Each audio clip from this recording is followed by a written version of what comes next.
би ихлэд нэр Батулаас асуусан фүүгүү хийм бэ? Батаа гэсэн. Ямар батаа? Бааж батаа гэхгүй. Шандас шалгадгүй дүр гэж байдаг юм дөө. Ер нь дүр жижиг гэж байдгүй шүү дээ. Жүжигчин өөрөө жижиг юм байна уу гэхээс гачин болоод халаа зингэрэл нүрсээ гинэл игүү улаад байгаа байхгүй. Яа би амьдрахаа жүжигчин зохиолоос өмнө Арманы номжсэн л та.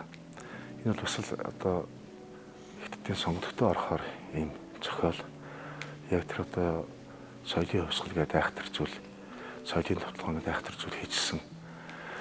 Тэр үеийг хөндөж харуулсан хиттийн одоо тэр ядуу тариачдын амьдрал ахыг харуулсан ер нь бол маш юм эмээлтэй зохиол. Тэгээ би анх одоо Батул найрагчнаас санал тавихаас өмнө зохиолыг уншижсэн болохоор яг санал тавихаар одоо жүжигэн зохиол ямар болсон болоо гэж их одоо гайхчихсан л та.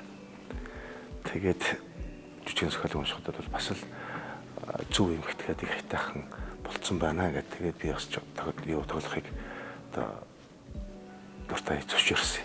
Жинхэнэ нулимсэнд нутгадаг зохиолдоо гал хүмүүс ярилцаа. Тэгээд яриад тэгээд би авч уншижсэн мэдээж айхтар одоо тийм эмээлтэй хэцүү хүнд зохиол уйлахаас илүү ингээд уур өгч гэх юм уу яг тухайн үргэлжлүүлсэн зохиолыг уншиж яхад бол яг тэгжсэн.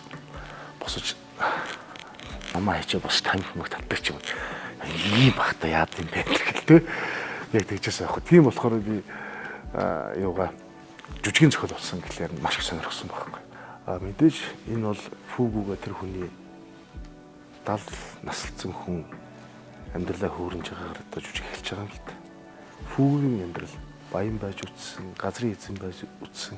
Гэвч одоо өөрийнхөө ойлгохгүй зангаас болж бүх зүйлээ тэр мөрөдөд тоглоом гихч зүйлд алдаад тэгээд ядуу тариачин болж үзээд за тэгээд эцсийн мөчт хайртай бүхнээ алдчихж байгаа. Энэ бол хамгийн эмгэлтэй амьдрал, эмгэлтэй амьдрах байхгүй. Тэгсэн хэрнээ ганцаар үлдсэн баг. Хайртай бүхнээ алдаад. Миний дөрөв үед бол одоо тосхны дарга гэдэг одоо тийм төрөлтэй. Энэ бол одоо яг тэр нөгөө соёлын хувьсгал улаан хувьсгалыг удирдахжсэн удирдагчдын одоо дүр гэж тэр төлөөлөл гэж тий. Тэр соёлын хувьсгалын удирдагчдын төлөөлөл гэж би дүрээ бодож харж ингэж хийж байгаа. Тэгээд тэр бол үнэхээр энэ агуу хиттийг бүтээх одоо энэ 21-р зуунд бол хиттийн зуун гэж байгаа шүү дээ тий. Энэ зууныг бүтээх тэр эхлэл үндэс суурийг тавьсан тэр хиттийн том төлөөлөгчдийн нэг гэж би бас бодож энэ төр дээр ажиллаж байна. Тийм урд өмнө гэх юм уу одоо тоглож байсан дөрүүдээс бол бас нэлээд бас өөр хол ийм дүр байгаа. Тосгон даргааны хувьд.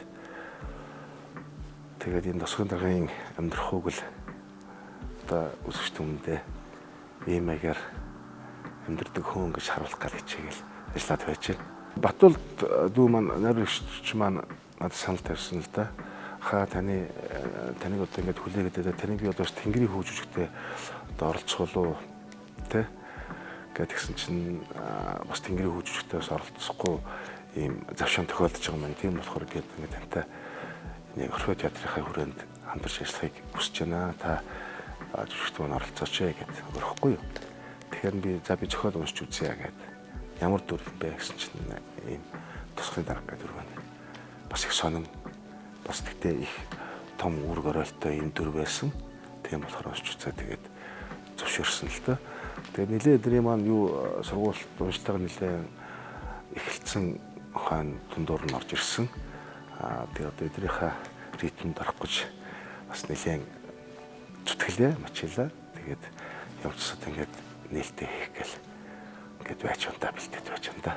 Ер нь шандас шалгадгүй дүр гэж байдаг юм дөө. Ер нь дүр жижиг гэж байдгүй шүү дээ. Жүжигчин өөрөө л жижиг юм байна уу гэхээс дүр жижигдэнэ гэж байдаг байхгүй. Тийм болохоор одоо бүх дүрүүд л шандас хүчээ маань сордог. Энэ ч гэсэн бас нэлээд хүч сорж байна. Гол дүрүүд чи ер нь голцоо юм сайхан цэнхэр дүрүүд гэж байдаг байхгүй. Мэдээ сайхан гэл гол дүрийн залуу байгаад байсан ч гэсэн жоох юм цэнхэрдүүд дүр ингээд явдаг. Тэрийг одоо яг тодтогч өгдөг ч ерөөсөө эсрэг дүр шүү дээ. Тэгээд гол дүрээсээ илүү тодорч томордог тийм эсрэг дүрүүд их биш үү. Тийм болохоор эсрэг дүр бол үнэхээр жүжигчний одоо шансыг сордог чадлыг шавхдаг, шалгадаг, өндөр шалгууртай юм төрөл байдаг. Би эхлээд нэр Батулаас асуусан фүүгүү хин юм бэ? Бата гэсэн. Ямар бата? Бааш бата гэхгүй. Угаас нь батыг тэгж фүүгүү бата гэж юу гэсэн чи. За хаяа та зүгээр ямар ч зохиол унш тэгээд нэг ихэд яачих гэдэг. Түн сайхан хүмүүс нөгөө нэг гошин шоу тоглодог менежмент гэдэг утгаараа ингэж ах юм болов би хамгийн түрүүнд асууж байгаа. Юу вэ? Аль бата, бааш бата. Бата юу гэл ингэж ирсэн. Тэр эргэлзээ одоо яг энэ хүмүүстэлч хүн өөр ингэж энэ дүр дээр ажиллаж байгаа. Тэр дүрээрээ өчөлж байгаа, дүрдээ шаналж байгаа. Тэр дүрийн хүмүүс ингэж шаналж байгаа, дүрдээ ор шаналж байгаа. Тэр энэ шанал энэ эцэг хүний зовлон те энэ бүх одоо тэшиг шүүний хувьд тэр үнэхээр уун чадвар нь бол ямар ч үсээс тутахааргүй тэгэж орж ажиллаж чаддаг ийм одоо залуу юм байна гэж л үнэлээ сууж байна. Бас хамгийн сайхан нь миний сая одоо төгсгсөн шавь маань Отгон Батгай шавь маань одоо тэр хүүтэн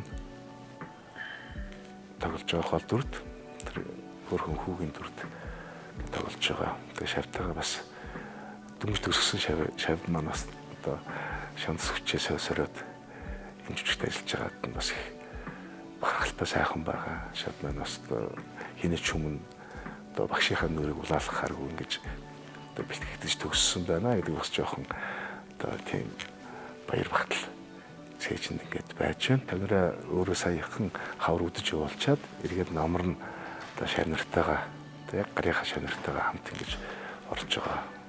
Орж байгаа болохоор бас сайхан санагдаж байна. Хувийн театрууд буюу залуу театрууд дахиад зовлон бас яг дунд нь орж ажиллаад ойлгож байна л да. Би ч ингээд 24 жил драмын театртаа ингээд ажилласан хүн чинь ийм зовлонгүй ажилладаг байсан юм л да. Юу гэхээр чинь нөгөө бэлдэх заал, танхим, тайж олддог юм байна. Манай жүжиг энэ амьдрах жүжиг ихтэл одоо ингээд энэ соёлын төргөн дээр тоглох гэж байгаа хэрнээ хүүхдийн урлан бүтээгдэхүүн, тусгаар тогтнолын ордон, жанжин клуб, бүр эцсийн мөчөд Төв аймгийн Монгол Дурхтан театрын дайснаар хүртэл очиж бэлтгэл сургалт хийлээ. Энэ үнэхээр одоо энэ залуу театрууд араас ингээд гарч ирж байгаа залуучууд маань үнэхээр хүндрэлтэй байт юм байна. Маш их одоо саад бэрхшээлийг даавж ингэж одоо бүтээлээ ард түмэндээ өргөх гэж зорддог юм байна. Маш их саад бэрхшээлийг давдаг юм гэдгийг яг дунд нь орж ажиллаад ойлгож байна. Үнэхээр бид нар бол театрт бол жаргаж ажилладаг юм байна л гэж бодож байлаа. Тэгэхээр одоо би энэ одоо сүүлийн үед гарч ирж байгаа энэ залуу театрынхаа өмтөштэй одоо ер нь үзэгч түмэн аль талаас нь сайхан дэмжиж хийсэн уран бүтээлийн үзэж тий сайхан дэмжээсэй гэж бас хүсэж уриалмаар байна. Бид эрэгтэй хүмүүс ч бас нөгөө нулимс жоохон юу байдаг шүү дээ. Тэгтэл уйлнаа. Ер нь одоо ингээд жүжиг сургуулийн явцыг би өөрөө ингээд зэрэглээс орж хараа сууж яхад ингээд гачин болоод холоо зингэрэл нулимсээ гэнэл эйгүү болоод байгаа байхгүй. Тийм болохоор энэ орж ирсэн нэг юм дуулганаа л гэж би хэлээд байгаа.